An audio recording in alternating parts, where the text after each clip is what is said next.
Hi అండి, welcome back my channel veg foodies RJY. ఇవాళ నేను మిరియాల చారు ఏ విధంగా పెట్టాలో చూపిస్తున్నాను. ముందుగా దీనికోసం అని చెప్పి 1 స్పూన్ మిరియాలు, 1 స్పూన్ జీలకర్ర, 2 స్పూన్లు ధనియాలు, ఒక 8 వెల్లుల్లి రెక్కల్ని కొంచెం కళ్ళుప్పు వేసుకొని నేను చూపించిన విధంగా కొంచెం కచ్చాబిచ్చాగానే దంచుకొని పక్కన పెట్టేసుకున్న తర్వాత ఒక గిన్నె తీసుకొని అందులో నిమ్మకాయ సైజ్ అంత చింతపండు, 2 బాగా ముగ్గిన టమాటాలు తీసుకొని కొంచెం ఉప్పు వేసుకొని చేత్తో బాగా మెదిపేసి అందులో ఉన్న పిప్పంతా తీసేసి పక్కన పెట్టేసి తర్వాత ఒక 2 చెంబుల వాటర్ వేసేసుకొని ఈ దంచిన మిరియాలు ఉంటుంది కదా, దీన్ని కూడా వేసేసుకొని బెండకాయలు కానీ ములక్కాయలు కానీ వేసుకుంటే చారులో చాలా బాగుంటుంది.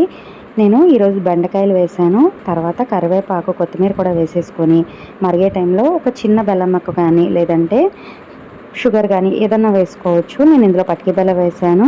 లాస్ట్లో పప్పు పెట్టేసి కొంచెం పప్పు కూడా ఉంటే పప్పు వేసుకుంటే ఇంకా సూపర్ ఉంటుంది, చాలా టేస్టీగా ఉంటుంది. అంతేనండి. సబ్స్క్రైబ్ చేయడం మర్చిపోకండి. Thanks for watching.